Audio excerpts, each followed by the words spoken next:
तो आज अपन देखेंगे पेंटिंग एक तो, और लास्ट पे जो है सूफी मूवमेंट और जो चल रहा था इंडिया में वो। तो पहले अपन भक्ति मूवमेंट एंड सूफी मूवमेंट से स्टार्ट करेंगे, फिर इसके बाद पेंटिंग देखेंगे। पेंटिंग थोड़ा कम इम्पोर्टेंट और ज़्यादा फैक्चुअल है।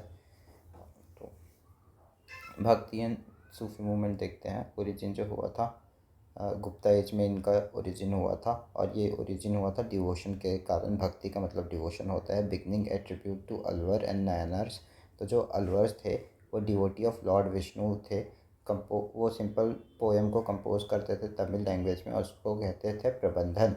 और जो प्रबंध काव्य है वो लॉर्ड विष्णु के लिए एक प्रेज़ है, मतलब उनकी अच्छाइयाँ बताता है। तो वो, और फिर Nayanar saint of Tamil Nadu in 7th century AD। जो नयनार्स थे वो फॉलो करते थे सेवाइट को, शिव जी वाले को। तो नयनार्स जो हैं शिवा के डिवोटी थे, और ये तमिल पोएम्स लिखते थे शिवा के ऊपर। और ते तेवक्र तेवक तेवक्रा तेवक्रम and Thevaram in praise of lord Shiva. तो इन्होंने ये पोएम लिखा था तेवक्रम और दवक्रम थवक्रम। तो थवर थवरम थवरम थवरम, तो ये दोनों तेवक्रम और थेवरम, और वो उन्होंने लिखा था प्रबंधन। ठीक। अब दे पॉपुलराइज भक्ति मूवमेंट इन साउथ में इन्होंने पॉपुलराइज किया 8th सेंचुरी में। आदि शंकराचार्य जो थे उन्होंने डिफेंड किया स्पिरिचुअल डिवोशनल ट्रेडिशन को। जो आदि शंकराचार्य थे वही अद्वैतवाद लाए थे, अपने को पता है। और जो 11th सेंचुरी AD में जो श्री रामानुजाचार्य थे, तो ये 8th सेंचुरी में थे, ये 11th सेंचुरी में अगेन बता रहा हूँ। और ये जो थे रामानुजाचार्य वो विशिष्ट अद्वैतवाद लेके आए थे। और ये श्रीरंगम में श्रीरंगम जो है वहाँ पे बहुत पॉपुलराइज किए थे bhakti movement. 11th century AD Shri Ramanujacharya और श्रीरंगम जो था वो पॉपुलराइज किया था भक्ति मूवमेंट को। ठीक है। श्रीरंगम करके भी एक था कोई, एक बार मैं देख के बता देता हूँ, क्योंकि I don't want to leave anything. Actually जो श्रीरंगम है वो जगह एक टेम्पल है, तो नाम नहीं है किसी का। तो श्री रामानुजाचार्य ने श्रीरंगम में कुछ उसको रिकन्स्ट्रक्ट वगैरह करवाया था। और उसके बाद many of this disciples to bhakti to north part. और इनके जो डिसाइपल्स थे रामानुजाचार्य के वो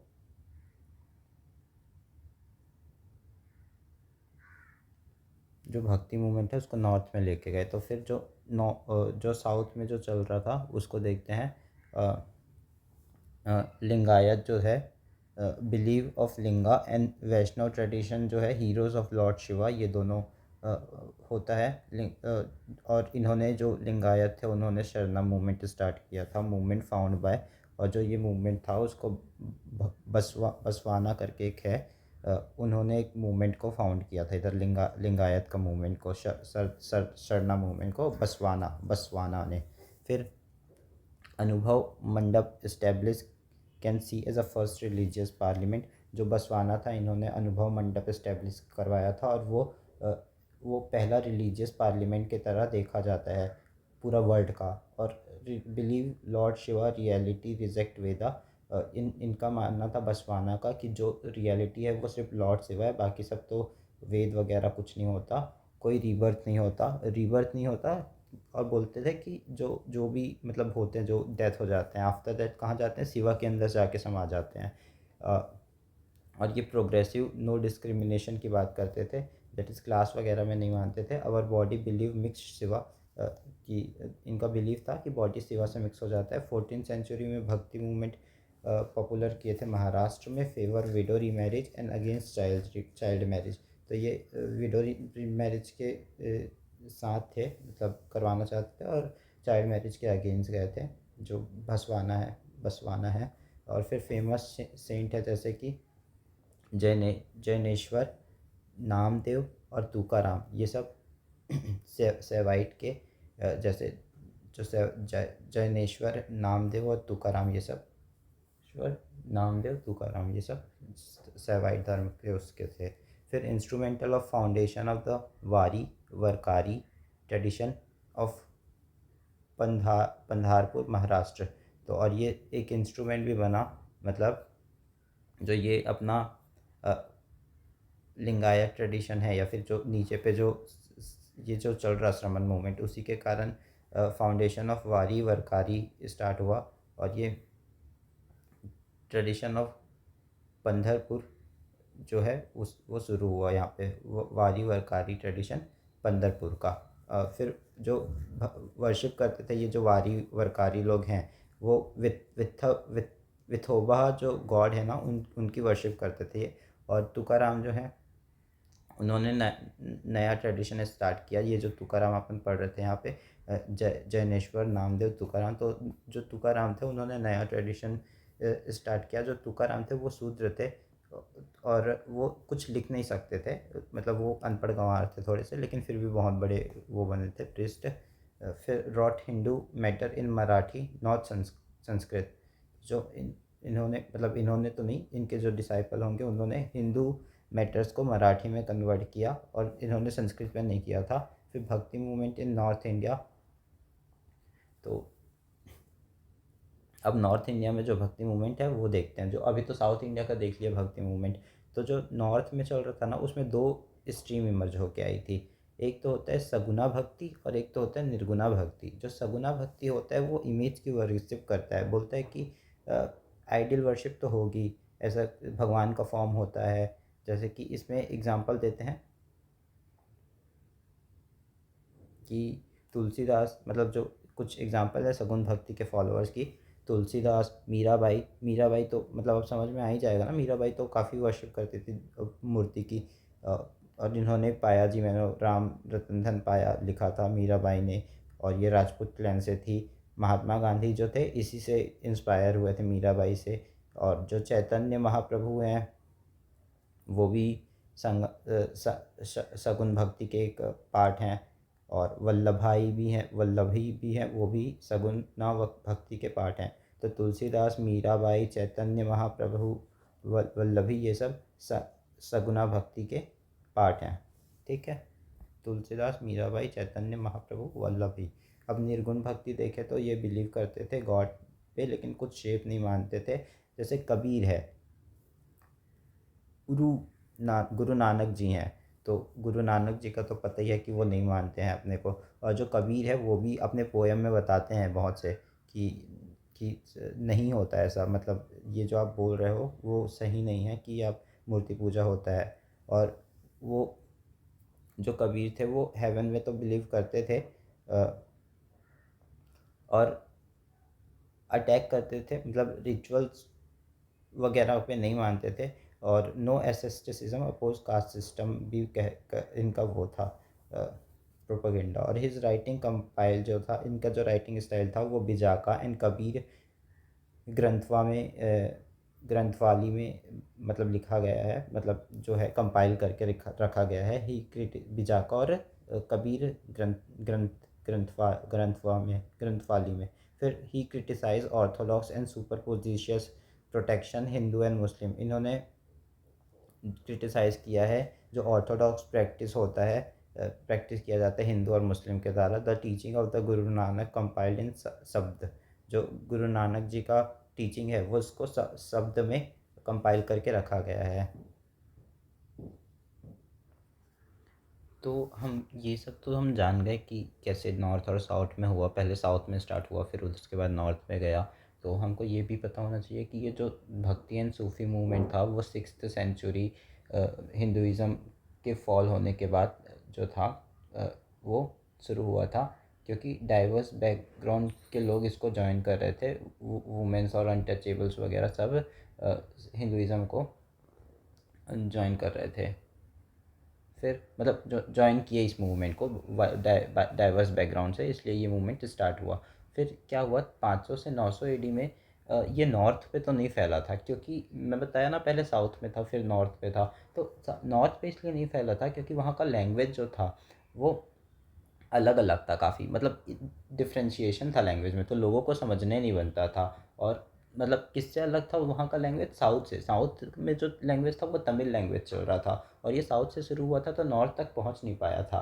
तो यही सीन था, पर बाद में ये बैरियर हटता है और फिर जो रूलर हैं वो भी सपोर्ट करने लगते हैं सेंट लोग को। और सेंट लोग को क्यों सपोर्ट करते हैं रूलर? क्योंकि उन लोग को उससे पावर मिलता था, सपोर्ट करते थे, क्योंकि मतलब वो रूल कर पाते थे। Ruler were supporting saint because saint have mass support. Example Chola ruler है एक, ठीक है। फिर अब एक नॉर्थ के सेंट को देखते हैं जो है रामानंदा, और जो डिसाइपल इनके जो डिसाइपल थे वही कबीरदास थे, जो हमने देखा निर्गुण भक्ति में जो थे, तो वो थे।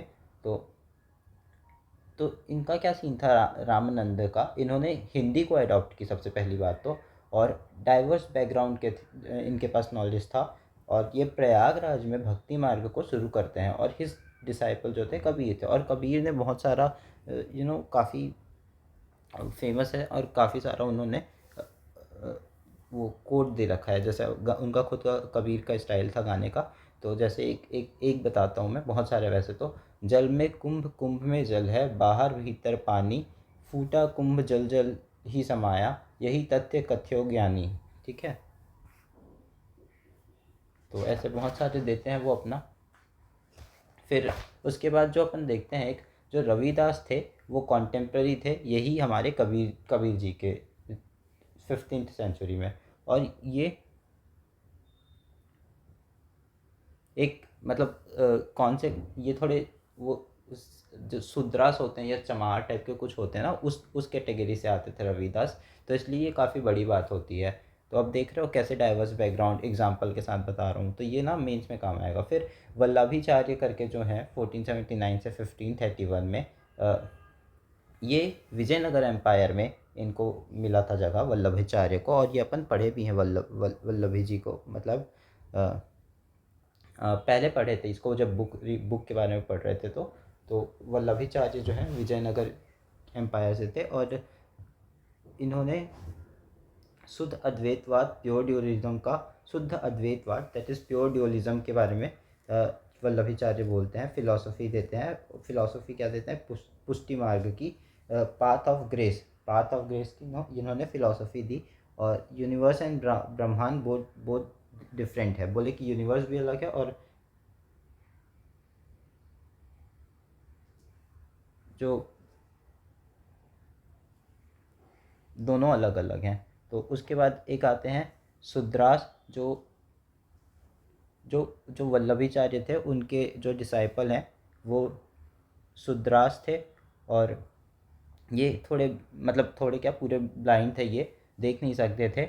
सूरदास, एक्चुअली सूरदास इनका नाम है, मैं शुद्रास क्यों बोल रहा हूँ, क्योंकि सॉरी यार, सूरदास है। वल्लभाचार्य के तो रविदास आए, रविदास के कॉन्टेम्प्रेरी कबीर थे। कबीर के बाद वल्लभाचार्य आए। जो वल्लभाचार्य थे वो विजयनगर से निकले थे।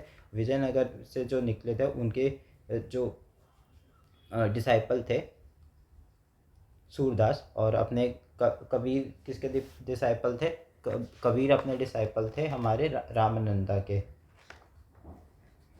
फिर सूरदास जो थे वो ब्लाइंड थे, और उसके बाद तो अकबर के रीजन में थे, रीन में थे ये। और फिर तुलसीदास आते हैं, और जो तुलसीदास और ये जो बता रहा हूँ ना वल्लभाचार्य, ये सब सगुना सगुना भक्ति को मानते थे। ठीक है। अब जो दादू दयाल है, जो दादू दयाल हैं वो भी एक थे। और उन्होंने बोला था कि stop animal killing, even leave body at a forest so useful for animal so that it will remain useful for animal. तो उन्होंने बोला कि एनिमल किलिंग बंद करो। और क्योंकि फिर उससे तो दादू दयाल जो थे बहुत क्लोज टूवर्ड्स थे अपने एनिमल से, बहुत प्यार करते थे दादू दयाल। ठीक है। अब एक बार कुछ और डिटेल्स बताता हूँ। जो रविदास थे ना, तो जब ये कबीर के कॉन्टेम्प्ररी थे और कबीर निर्गुणा फॉलो कर रहा, तो कबीर जो रविदास थे वो भी निर्गुणा से ही थे। और जो वल्लभाचार्य थे वो सगुना से थे। और अपने को तुलसीदास का तो पता ही है, अपन ने देख रखा है कि सगुना से थे। और जो सूरदास थे वो भी सगुना से थे। तो इतना ध्यान रख लेना। बाकी सब तो अपन ने देख रखा है। ठीक है, तो इतना हो गया। रामानंद देख लिए, सूरदास, निर्गुण दास, चलो बहुत सारे नाम पढ़ लिए। अब सूफ़ी ट्रेडिशन की बात करें तो ये 10th सेंचुरी, एक बार रिवाइज करवा दूँ क्या सारे नाम? चलो करवा देता हूँ, मेरे को भी हो जाएगा। भक्ति एंड सूफी मूवमेंट, अलवर, न्यानमर्स, आदि शंकराचार्य, रामानुजाचार्य, भासवाना, फिर फेमस सेंट जैनेश्वर, नामदेव, तुकाराम, ये सब इम्पोर्टेंट, नामदेव, तुकाराम, जैनेश्वर जो थे इसके सूफ़ी, मतलब ये जो अपने म्यांमार्स थे उनके ही फॉलोअर थे। और फिर तुकाराम अपने पढ़ा जो थे न्यू ट्रेडिशन वो किया था। भक्ति में 2 स्ट्रीम था, सगुना और निर्गुणा। सगुना जो अलग थे उस पे थे तुलसीदास मीराबाई और रविदास, नहीं, तुलसीदास, मीराबाई, चैतन्य महाप्रभु, वल्लभी और वल्लभाचार्य जो थे वो भी वहीं से थे। तो इतने हो गए। और फिर जो निर्गुण भक्ति में थे उस पे थे कबीर और गुरु नानक देव और रविदास और ये सब थे। ठीक है, इतना हो गया। और जो रामानंदा थे वो भी थे। अब सूफी ट्रेडिशन देखते हैं। ये 10th सेंचुरी में हुआ। Islam face crisis when theological development, dogmatic attitude and scholastic method explain holy Quran, the sunnat and hadith, the sunna and hadith. तो 10th सेंचुरी में जब इस्लाम जो सेक्ट था वो क्राइसिस फेस कर रहा था, तो जो थियोलॉजिकल डेवलपमेंट के कारण तो वो डॉगमेटिक एटीट्यूड डेवलप कर दिया था। और स्कॉलिस्टिक मेथड उसको एक्सप्लेन करते हैं होली कुरान, स्कॉलिस्टिक मेथड से एक्सप्लेन कर रहे थे होली कुरानास को। और द सुन्नत एंड हदीथ, तो scholastic method explain holy Quran, the sunna and हदीथ, ये तो मेथड है। ऐसा ये किससे रिलेटेड है? सूफ़ी ट्रेडिशन से। सुन्नत एंड हदीथ रिलेटेड है। अब मेरे को समझ तो नहीं आया, मैं ढूंढ भी नहीं रहा इसको, बट हाँ, सुन्नत और हदीथ जो है सूफ़ी मूवमेंट से रिलेट करता है। अगर प्री में पूछा कि सुन्नत एंड हदीथ, तो it's is related to Sufi tradition. 10th century, Islam face crisis when theological development, dogmatic attitude and scholastic method explain holy Quran, the sunnat and hadith. इन्होंने रिफॉर्मेटिव टेंडेंसी जो थी वो reformative tendencies लाई थी। फिर ये जो सूफ़ी tradition था उससे रिफॉर्मेटिव टेंडेंसी डेवलप हुआ सूफ़ीज़ में। और एम्फेसाइज स्पिरिचुअल कनेक्शन, और इन्होंने एम्फेसाइज किया स्पिरिचुअल कनेक्शन में। फिर ऑर्गेनाइज देमसेल्व्स इन सिलसिला द लिविंग, मतलब जो सिलसिला जो चल रहा था और वो पुअर्टी में रहते थे। सिलसिला का मतलब होता है unbroken chain of genealogy share with Allah and profit, और ये अल्लाह और प्रॉफिट से शेयर होता था, तो ये चल रहा था। फिर सूफ़ी सिलसिला started in India in 12th AD, और जो इंडिया पे 12th AD पे चालू हुआ था सूफ़ी जो सिलसिला था। और जो चिश्तिया जो था उसका फर्स्ट सिलसिला आया था इंडिया में, चिश्तिया का पहला आया था। फिर शेख मोइनुद्दीन चिश्ती जो था स्लेव डायनेस्टी के टाइम पे आए थे, और इम्पॉर्टेंट सूफ़ी सेंट थे ये। और ये इन्होंने अपना बेस अजमेर में बना रखा था, तो ये पॉइंट बहुत इंपॉर्टेंट है कि इनका बेस दिल्ली में नहीं था, अजमेर में था। पॉपुलरली नोन एज द जो शेख मोइनुद्दीन चिश्ती थे, दैट इज़ SMC जो था, उनको गरीब नवाज भी कहा जाता था। तो ये शेख जो थे। फिर जो शेख मोइनुद्दीन चिश्ती जो थे वो कम्युनिटी फूड सर्विस के लिए भी काम किए for poor people, said to have inspire long tradition. फिर उसके बाद कौन आया? फरीदुद्दीन गंज ए सक्कर। तो जो सक्कर करके आया ना, अगर कहीं पे फरीदुद्दीन गंज ए सक्कर करके, तो ये अपने जेब पे शक्कर रखते थे और इनको बाबा फ़रीद भी कहा जाता था। तो इनका जो टीचिंग है बाबा फ़रीद का, वो corporate in Holi text of Guru Granth Sahib में भी डाल रखा है। और ये इनका ये मानना था कि an eye for eye make whole world blind. तो जो अपने बाबा फ़रीद थे उन्होंने ये दिया था। और फिर निज़ामुद्दीन औलिया जो थे दिल्ली के, वो highly critical of rule of Delhi सल्तनत थे। और ये जो निज़ामुद्दीन औलिया थे, दैट इज़ NDA, वो बोलते हैं कि इन्होंने 7 दिल्ली सल्तनत का रूल देखा है, बट उनमें से किसी को भी इन्होंने विज़िट नहीं किया। और मतलब ये योगिक एक्सरसाइज वगैरह में बहुत मानते थे, और एक्सरसाइज ब्रह्मचर्या को फॉलो करने के लिए बोलते थे कि आपको ब्रह्मचर्या फॉलो करना चाहिए। तो और इनके जो फेवरेट डिसाइपल थे वो अमीर खुसरो थे। तो हमने अमीर खुसरो के बारे में पढ़ा था, वो एक फेमस पोएट या फिर सिंगर टाइप के थे। और फिर लास्ट इम्पॉर्टेंट जो रूलर है वो चिस्टिया सेंट जो चिश्तिया सेंट जो थे वो थे।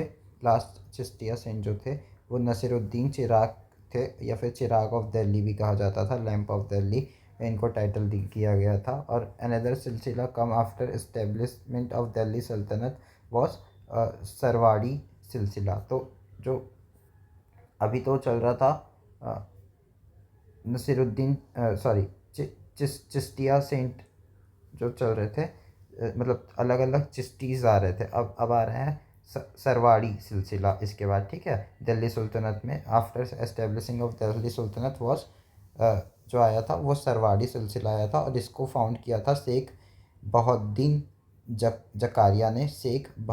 जकारिया ने। और ये एक्सेप्ट किए थे पॉलिटिकल रोल दिल्ली कोर्ट में। As such Iltutmish give him a title of शेख उल इस्लाम, लीडर ऑफ इस्लाम का इनको टाइटल दिया गया था। जो इल्तुतमिश थे वो बलबन के बाद जो इल्तुतमिश आए थे। सिलसिला later time didn't prove effectively, इसके बाद सिलसिला इफेक्टिवली प्रूव नहीं हुआ, ठीक है।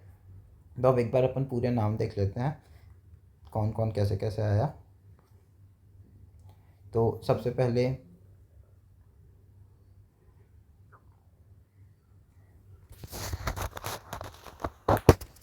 जो चिश्तिया की पहली सिलसिला आया था उसमें शेख मोइनुद्दीन चिश्ती आए थे जो अजमेर में थे। और उसके बाद आए थे फ़रीद उद्दीन, दैट इज़ गंजे शक्कर। तो शेख SMC, फिर फ़रीदुद्दीन, फिर निज़ामुद्दीन औलिया, ये आए थे। उसके बाद जो लास्ट रूलर थे वो नसीरुद्दीन चिराग, ये 4 हो गए इस पर। और फिर उसके बाद जो एक और था दैट इज़ शेख बहाउद्दीन ज़कारिया। तो फाउंडेड बाय ये जो सरवाड़ी है, सरवाड़ी सिलसिला, उसको जाकिर खान दैट इज़ ज़कारिया ने स्टार्ट किया था। शेख बहाउद्दीन ज़कारिया, जाकिर खान जो अपना स्टैंड अप कॉमेडियन है, वो सरवादी सिलसिला इन्होंने शुरू किया था। वो सरवादी जो जो हमेशा बस वादा करता है, ऐसा कुछ समझ लो, पता नहीं क्या करते हैं, बट हाँ।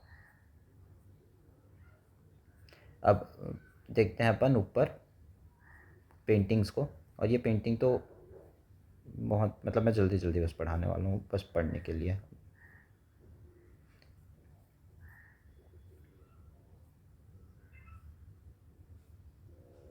Painting pre historic painting, upper palaeolithic painting जो था rock cut engraving on walls में होता था, held with colours popularly known as the petroglyph, natural colour से होता था। येलो रेड ग्रीन ये सब यूज़ करते थे। थीम जो था हंटिंग, तो येलो रेड ग्रीन रहते, प्राइमरी कलर ज़्यादा यूज़ होता था। हंटिंग गैदरिंग फाइटिंग ये सब शो किया जाता था इसमें। और भीमबेटका में बनाया गया था। मिर्ज़ापुर एक एग्जाम्पल है। नरसिंह नरसिंह गढ़ भी इसका एग्जांपल है। हंटिंग गैदरिंग फाइटिंग ये सब इसका थीम था। मेसोलिथिक पेंटिंग देखें तो शार्प टूल यूज़ किया जाता था। रॉक कट पेंटिंग था। फिर रेड कलर जैसे होता था, उसको ब्लड और एग के योग को मिला के बनाया जाता था, योग को मिला के बनाया जाता था मीसोलिथिक पेंटिंग में बाद में, सो दैट लॉन्गेविटी बने रहे। और इंडिकेटिंग सोशल कल्चर और ये इंडिकेट करते थे सोशल कल्चर, जैसे कि hunting, gathering, fighting, animal riding, household chores, group dance, sexual union, यूनि वर्शिप, ये सब इनके पेंट में था। और फिर इंडिकेट करते थे division of labour, community sense, ये सब। तो मेसोलिथिक पेंटिंग में, मेसोलिथिक टाइम पे डिवीज़न ऑफ लेबर था इसका मतलब, अगर ये ऐसा शो कर रहे हैं तो। फिर कम्युनिटी सेंस वगैरह भी दिखाते थे। फिर भीमबेटका, आदमगढ़, बघोर, ये सब इसके एग्जाम्पल हैं। अब म्यूरल पेंटिंग देखें तो it is a wall painting on large scale. तो जो मुराल पेंटिंग है वो अपन पहले भी देखे थे कि जो वॉल पेंटिंग किया जाता है वो इंडिया, जो फ्रेक्सो मुराल पेंटिंग है वो एक इसका स्टाइल है जो जिसको कई जगह पे किया गया है, जैसे अजंता एलोरा के प्लेस पे बाग मुराल भी किया गया है। अब देखते हैं अलग अलग टाइप के मुराल पेंटिंग्स जो हैं। तो बदामी जो है, चालुक्यास ऑफ बदामी ने, जैसे चालुक्यास तो खैर बहुत जगह है, जैसे चालुक्यास ऑफ कल्याणी, तो ऐसे करके। तो चालुक्यास ऑफ बदामी जो थे, उन्होंने बदामी मुराल, जो मंगलेश चालुक्य थे उन्होंने किया। थीम जो था वैष्णवाई ट्रेडिशन था। और सो रॉयल फिगर बनाते थे। फिर सितनवसल मुराल जो है क्रिएटेड इनसाइड सितनवसल केव, जो सितनवसल केव है तमिलनाडु में, सितनवसल केव है, ठीक है, ये याद रखना। और वो पेट्रोनाइज किया गया है पांड्या रूलर, मदुरई के जो पांड्या रूलर थे वो। और जो थीम जो था यहाँ पे जैनिज़्म के ऊपर था। फिर तंजौर म्यूरल जो है चोला डायनेस्टी ने इसको किया था। वॉल ऑफ टेम्पल में इन्होंने बनवाया था। जो थीम था वो शिवा का था, अदर हिंदू देवती का भी था। Image, large image of the Raja Raja Chola और राजेंद्र चोला वन का बनाया जाता था। अब चोला डायनेस्टी ही क्यों किया था तंजौर को, क्योंकि तंजौर मतलब ऐसा क्यों, क्योंकि तंजौर जो था इनका कैपिटल सिटी था, इसलिए समझ में आ जाएगा, ये ध्यान तो रहेगा तो अपने आप याद भी हो जाएगा कि Tanjore was from Chola dynasty. और ये इंपॉर्टेंट है ये वाला फैक्ट कि चोला डायनेस्टी जो था तंजौर का कैपिटल था। तो पूछता है। फिर विजयनगर मुराल जो था कृष्णदेवराय ने किया था इन Lepakshi, Andhra Pradesh, wall of temple में बनाया गया था। और जो इनका थीम था वो सेकुलर था, प्राइमरी कलर एब्सेंट था। ये इंपॉर्टेंट ध्यान में रखने वाली बात है कि प्राइमरी कलर एब्सेंट था विजयनगर में। फिर नायक मुराल्स देखा जाए तो ये मदुरई में हुआ था। वॉल्स जो केव था, वॉल्स या केव या टेम्पल के वॉल्स में होता था। और हिंदू मिथोलॉजी और जैन वर्धमान महावीर का भी इन्होंने किया था। जो नायक रूलर थे वो जैनों से बहुत क्लोजली रिलेट करते थे, तो उनके किंग्स भी अपन पहले भी पढ़े हैं ये। फिर जो केरला मुराल है वो वॉल टेम्पल होता था, सेंटर और नॉर्थ केरला में होता था ये। तो जो इनका जो पेंटिंग था वो त्रवणकोल रूलर प्लस फ्यूडल लॉर्ड जो केरला के थे उन्होंने किया था। और जो तीर्थंकर है वो रामायण महाभारत एंड पुराणास, जो इसके जो थीम्स है वो रामायण महाभारत पुराणास के ऊपर है केरला मुराल्स के। फिर मिनिएचर पेंटिंग देखें तो मिनिएचर यानी कि मिनी यानी कि छोटा, तो small scale detailed on perishable material. तो ये काफ़ी छोटे स्केल में बनाते थे और डिटेल भी काफ़ी ज़्यादा होता था इनके उसमें। पेरिसेबल मटेरियल यूज़ करते थे, जैसे कि पाम लीफ, पेपर क्लॉथ, ये सब। और इसको बाद में थोड़े जो रूलर थे उन्होंने इग्नोर कर दिया। और इन्होंने मतलब जो था छोटे में नहीं बनाया, जबकि मतलब नॉट जो फ्यू कुछ कुछ ऐसे हैं जो 25 स्क्वायर मीटर जितने बड़े नहीं हैं। तो कुछ कुछ ऐसे हैं जो 25 स्क्वायर मीटर जितने बड़े होते हैं, तो इनका एक साइज़ वो है, तो वो ध्यान रखना। और ऑब्जेक्ट क्या है, to planned not larger than 1/6 size, मतलब objective to painted not larger than 1/6 size. 1/6 से ज़्यादा के साइज़ को इसको इन लोग पेंट नहीं करना चाहते थे, मिनिएचर पेंटिंग, ठीक है, ऐसे। फिर इसके अंदर अलग अलग पाला मिनिएचर है जो पाला रूलर ने करवाया था। अपभ्रंशा और वेस्टर्न मिनिएचर है। और फिर मुग़ल मिनिएचर है। फिर इसके बाद अपन देखते हैं कि सारे मिनिएचर का क्या क्या सीन है। पाला मिनिएचर जो है वो पाला रूलर ने कम्प्लीटली बुद्धिस्ट के लिए था, पाम लीफ में था और मैन्युस्क्रिप्ट पेंटिंग वगैरह था। और जो अपभ्रंशा है जो वेस्टर्न मिनिएचर है वो डिराइव फ्रॉम द पाला मिनिएचर से डिराइव किया गया है। और पाम में बनाते थे, लेटर पेपर में बनाना स्टार्ट किया। और जो मैन्युस्क्रिप्ट था पर जैनिज़्म भी था, मैन्युस्क्रिप्ट पेंटिंग था पर जैनिज़्म था, ठीक। फिर popular painting based on the Kalpasutra. फिर मुग़ल मिनिएचर देखे तो हुमायूं रिटर्न फ्रॉम ईरान, जो हुमायूं जब ईरान से आ रहा था तो वो लेके आया था 2 पेंटर को, मीर सैयद अली और अब्दुल समाद को, जो पर्शियन सतवीं स्टाइल को स्टार्ट किए थे, पर्शियन सातवीं स्टाइल को इंडिया पे। तो ये सातवीं करके जो है वो ध्यान रखना, टर्म सातवीं जो है इनके द्वारा लाया गया था, पेंटिंग से रिलेटेड। और तो हो गया, ये तीनों हो गए कि अपने पार्लर मिनिएचर, अपभ्रंशा और वेस्टर्न मिनिएचर और मुग़ल मिनिएचर, ठीक। और मुग़ल मिनिएचर के लिए मीर सैयद अली और अब्दुल समाद को दोनों को लेके आया था। फिर अब इसके बाद देखते हैं अकबर के पीरियड में क्या चल रहा था। इन्होंने कारखाना ऑफ पेंटिंग बनवाया था। ये मुग़ल गेटवे थे पेंटिंग के लिए, मतलब इनको पेंटिंग के लिए मुग़ल गेटवे कहा जाता था अकबर के पीरियड को। फिर इन्होंने रियलिज्म का आइडिया अपनाया था, फ़िलॉसफी अपनाई थी, प्रमोट किए थे, कंपटीशन को प्रमोट किए थे, रिवॉर्ड सिस्टम देते थे, मतलब जो जीतेगा उसको मिल जाएगा, जो सबसे अच्छा पेंटिंग बनाएगा। तो फिर created studio of painting known as the Tasvir Khana, और इन्होंने एक तस्वीर खाना भी बनवाया था। मीर सैयद अली एंड अब्दुल समाद जो थे, जो अभी हमने ऊपर पे पढ़ा, ये देखो मीर सैयद अली अब्दुल समाद, उन्होंने हमाज़नामा सीरीज़ स्टार्ट किया था। और उन्होंने अमीर हमाज़ जो अंकल ऑफ प्रॉफिट थे वो बनाया था। मतलब अंकल थे ये अमीर हमाज़, उनके ऊपर बनाया था हमज़ानामा। फिर जो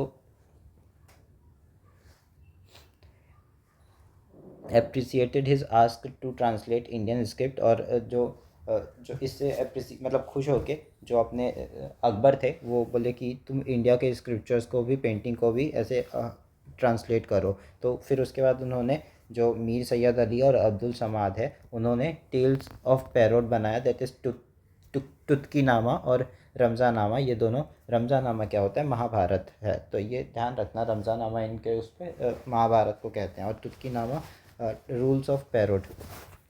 फिर एक नोट करने की बात है, जो मुक्तब खाना है इंडिया का लिटरेचर को translated to Persian, Turkish and other language. तो Maktab Khana Indian literature translated to Persian, text, Turkish and other languages, ठीक है। तो इतना हो गया। मीर सैयद अली और अब्दुल समाद को तो एकदम याद रखना। फिर जहांगीर पीरियड जो थे वो, उसमें क्लाइमैक्स आ गया। ग्रेट पेंटर था जो जहांगीर, बहुत बड़ा पेंटर था, और इन्होंने नेचुरलिस्ट जैसे फ्लोरा फौना को ज़्यादा भाव दिया था, और डेकोरेट किया था मार्जिन्स को भी, और पोर्ट्रे पेंटिंग बनाते थे ये जहांगीर, ये हम पढ़ भी चुके हैं वैसे। फिर शाहजहाँ पीरियड में देखें तो ये लॉस कर गए थे चार्म, ये रियलिज्म डाइल्यूट हो गया था इनके टाइम तक। गोल्ड और सिल्वर को काफ़ी इन्होंने महत्व दी थी, लेकिन ये इन्फ्लुएंस हो गए थे यूरोपियन से। फिर पेंसिल स्केचिंग में भी बहुत ध्यान था इनका, फिर चारकोल स्केचिंग में भी इनका ध्यान था। फिर औरंगजेब की बात करें तो इन्होंने डिटोरिएट कर दिया था, पूरा स्टॉप हो गया था पैट्रोनाइजिंग वगैरह, और पेंटर वगैरह एम्प्लॉयमेंट राजस्थान में पहाड़ी एरिया में चल दिए थे, मतलब जो थे वो उनका एम्प्लॉयमेंट ख़त्म हो गया था। फिर राजस्थानी पेंटिंग देखें तो फॉलो करते थे wall painting tradition by Rajput ruler, और टाइम ऑफ अकबर में एक्सचेंज होता था इनका पेंटिंग, और प्रमोट करते थे मिनिएचर पेंटिंग को, ऑल्सो प्रिजर्व भी कर रखा था इन्होंने। और जो मिनिएचर पेंटिंग हमने अभी पढ़ा, कंटिन्यू पोर्ट्रे पेंटिंग, इन्होंने पोर्ट्रे पेंटिंग भी कंटिन्यू किया था। इनकॉर्पोरेटेड रीजनल कल्चर इन्होंने इनकॉर्पोरेट किया था। इनका एग्जांपल है जैसे कि Lord Krishna depicted popular theme, तो गीत गोविंद, जयदेव जो थे राजा वो करवाए थे गीत गोविंद को, और चौरा पंच आशिका जो है बिल्हाना ने करवाया था, पंच अशिका चौरा पंचशिका बिल्हाना ने करवाया था। तो फिर धोना जो था मर्रों का था, तो गीत गोविंद, चौरा पंचशिका, धोना, ये सब पॉपुलर थीम है जिसको जयदेव ने बनाया था, फिर बिल्लाना ने बनाया था, और मारू ने बनाया था। धोना को मारू, चौरा पंच अशिका को बिल्लाना, और गीत गोविंद को जयदेव। अब हदोती पेंटिंग जो है कोटा बुंडी भी कहा जाता है, और ये ग्रीनेस्ट बेल्ट लस्ट वेजिटेशन को बताता है, वाइल्ड एनिमल को बताता है। थीम जो है hunting scene by royal family, है वो बताता है हदोती पेंटिंग। हद होती है बोल रहा है, हद होती है हंटिंग वगैरह की। तो ये ग्रीनेस्ट बेल्ट बताता है। हंटिंग सीन्स तो ऑब्वियसली बताएगा ही ना, अगर ग्रीन फील्ड है तो हंट तो हो गई हदोती में। फिर मेवाड़ पेंटिंग देखे तो ये उदयपुर जो है चित्तौड़गढ़ का किला भी है वहाँ पे। उन्होंने रघुमाला पेंटिंग क्रिएट किया, जो म्यूज़िक ट्रैक्स हैं वो सबसे रिलेटेड। और जो ये है काफ़ी एस्थेटिक नहीं है, और इनका सेकंड कैटेगरी है बेस्ड ऑन नेचर के ऊपर बेस है, लेक वगैरह के ऊपर बेस है। नेचुरल सेटअप हाईली एस्थेटिक था, ये सब के ऊपर बेस्ड है। फिर पिछवाई पेंटिंग ऑफ नाथ द्वार जो देखें, पिछवाई पेंटिंग ऑफ नाथ द्वार, पिछवाई पेंटिंग ऑफ नाथ द्वार जो था वो जो पीपी पेंटिंग था, पीपी यानी पिछवाई पेंटिंग नाथ द्वार में और क्लॉथ में बनाया जाता था, और serves as a backdrop of the Shri Nath ji in Nathdwara temple. और ये बैकड्रॉप जैसे वर्क किया Shrinath ji in Nathdwara temple के, उसमें बना हुआ है श्रीनाथ जी जो नाथ द्वार टेम्पल है उनके। और ये कृष्ण, इसके बाद जो पेंटिंग देखें तो ये कृष्णगढ़ पेंटिंग है। तो ये अपन किस में देख रहे हैं, राजस्थानी पेंटिंग हो गया, ये चौथा टाइप था। राजस्थानी पेंटिंग के अंदर ये सब देख रहे हैं अपन, हदोती पेंटिंग, मेवाड़ पेंटिंग। हदोती जो है कोटा बूंदी वाला था, और फिर मेवाड़ हो गया, फिर पिछवाई पेंटिंग हो गया, फिर किशनगढ़ पेंटिंग देखें तो ये क्लाइमैक्स था इनका राजस्थानी का स्टाइल का। और एक्सग्रेट स्टाइल था, बहुत एक्सग्रेटेड स्टाइल था, मतलब इसमें कुछ ऐसे फीचर्स थे जैसे कि शार्प चिन्ह था एकदम, और आई भी जो थी एकदम आलमंड जैसे बनाते थे, slender curve in a body. तो तो वैसा टाइप का था कुछ, ठीक है। फिर डेवलप बाय निहाल चंद जो था वो इसको डेवलप किया था। फेमस पेंटिंग जो इसकी है किशनगढ़ पेंटिंग की, वो बन्नी थनी है, और उसको उसी बन्नी थनी को कहा जाता है called fashion lady resemble character of the Radha. जो बन्नी थनी है वो राधा का कैरेक्टर वो की है, और ये कहाँ से आता है, किशनगढ़ पेंटिंग से आता है ये जो राजस्थानी वो है। फिर पहाड़ी पेंटिंग भी ये एक टाइप है, तीसरा टाइप है पहाड़ी पेंटिंग। इसके अंदर आता है कंगरा पेंटिंग, गुलेर बसोली पेंटिंग, और ये दोनों आता है। अभी इसको पढ़ते हैं। कंगरा पेंटिंग जो पहाड़ी पेंटिंग में आता है, कंगरा वैली हिमाचल प्रदेश के, पेंटिंग प्लस एम्ब्रॉयडरी जो दोनों हैं। और फिर थीम जो है हिंद गॉड एंड गॉडेस के ऊपर है, हिंदू गॉड और गॉडेस के ऊपर। फिर नोट इसके ऊपर एक चीज़ ध्यान रखना कि जो 1835 में डिस्कवर बाय चार्लेस मेटाकाल जो था, उसने first painting receive British painting. तो फर्स्ट पेंटिंग रिसीव किया था ब्रिटिश पेंटिंग पेट्रोनेज ने, मतलब patronage first painting received British patronage. तो ये ब्रिटिश का पहला जो था किसी चीज़ को पेट्रोनेज कर किए थे उन लोग, जो चार्लेस मेटाकॉफ था, उन्होंने कंगरा पेंटिंग को इम्पोर्टेंस दी थी। फिर गुलेर बसोली पेंटिंग जो है extension of Kangra and Kishangarh tradition जो है वो है। गुलेर बसोली पेंटिंग किसका, कंगरा एंड किशनगढ़ ट्रेडिशन का। तो कंगरा वैली अपन देखे अभी कंगरा का, तो ये भी पहाड़ी स्टाइल है। न्यू थीम गुलेर जो भसोली पेंटिंग है वो नया थीम के ऊपर था, और ग्लिटर कलर वगैरह यूज़ करते थे गुलेर भसोली पेंटिंग में। और मोस्ट पॉपुलर थीम था अभिसारिका नायिका। फिर popular painting from south India देखे तो कलमकारी पेंटिंग जो है आंध्र प्रदेश में क्रिएटेड ऑन क्लॉथ में बनाते थे इसको।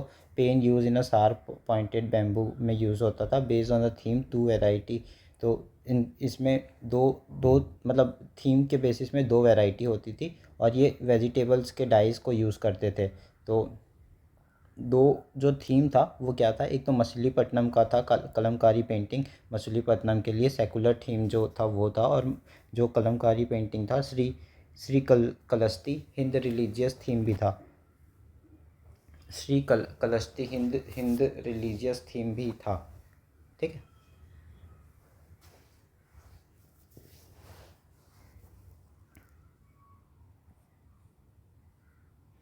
जो श्री कलस्ती था वो हिंदू रिलीजियस थीम था ऐसा। तो एक तो मसूलीपट्टनम तो सेकुलर था, और श्री कलस्ती जो था हिंदू रिलीजन था। अब तंजौर पेंटिंग को देखें तो ये सबसे कॉस्टलीस्ट है एक तो तंजौर पेंटिंग। और अपन ने तंजौर स्टाइल देखा था पहले ऊपर पे, एक था यहाँ पे देखा था ना तंजौर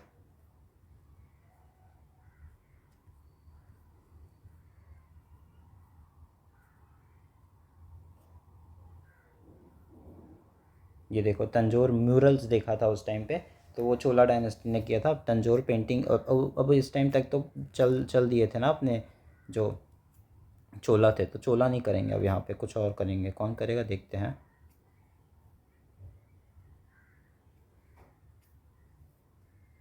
ये बहुत कॉस्टलीस्ट था, इन लोग रियल ऑर्नामेंट यूज़ करते थे। पैनल पेंटिंग होता था, कॉटन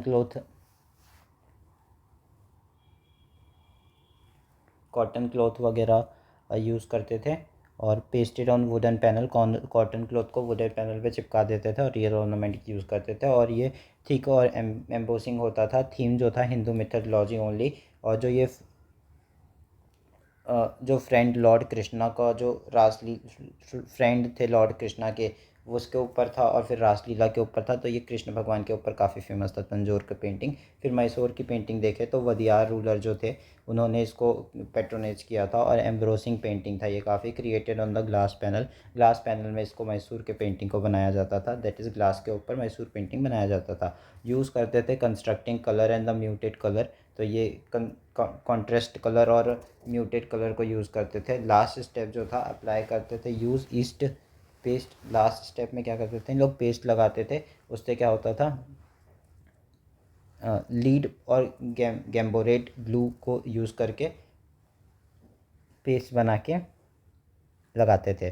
फिर उससे वो क्या करता था, वो प्रोवाइड करता था लस्टर, मतलब इंसेक्ट से सेफ रखता था ये मैसूर पेंटिंग को।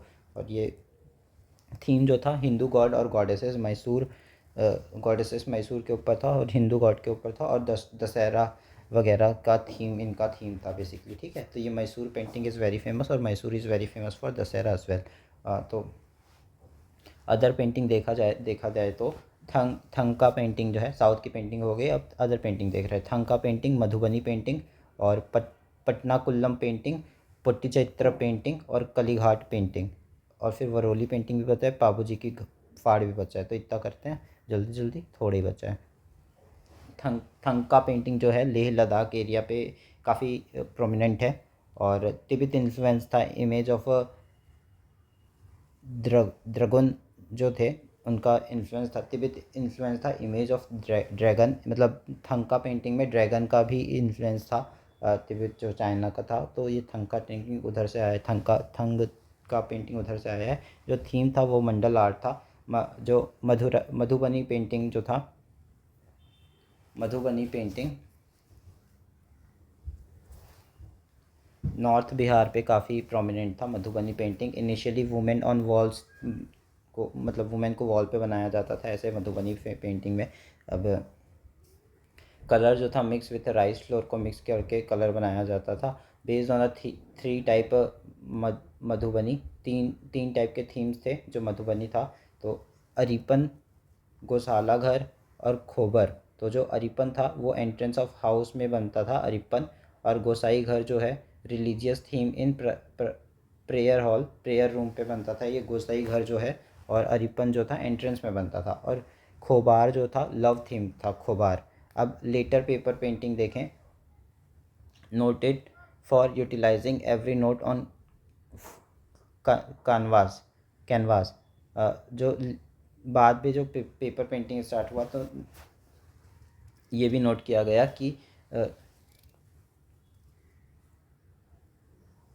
जो कैनवास का एक एक नोट को उन लोग यूज़ कर रहे हैं एकदम अच्छे से। फिर पटना कुलम पेंटिंग देखे जाए तो मेल पेंटर जो थे बिहार के वो करते थे इसको, पटना कुलम पेंटिंग को। और सिमिलर था मुग़ल पेंटिंग से, but based on the economic hardship of common man. पर ये जो इनका जो थीम बेस्ड था वो जो इकोनॉमिक हार्डशिप होता है उनके ऊपर बेस्ड था। तो ये पटना कुलम पेंटिंग है। फिर पट्टचित्र पेंटिंग देखे तो ये स्क्रोल पेंटिंग होता है, जिसको इस लंबे से पेपर में बनाया जाता है। स्क्रॉल करके छोटा पतला सा पेपर होता है, लंबा सा होता है। तो पट्टचित्र पेंटिंग जो है कॉटन क्लॉथ या सिल्क क्लॉथ में बनाया जाता है, पाम लीफ में बनाया जाता है। Based on the legend of the Lord Jagannath depict local culture. जो पट्टचित्रम पेंटिंग है वो जगन्नाथ के ऊपर बेस्ड है, और वो डिपिक्ट करता है लोकल कल्चर को।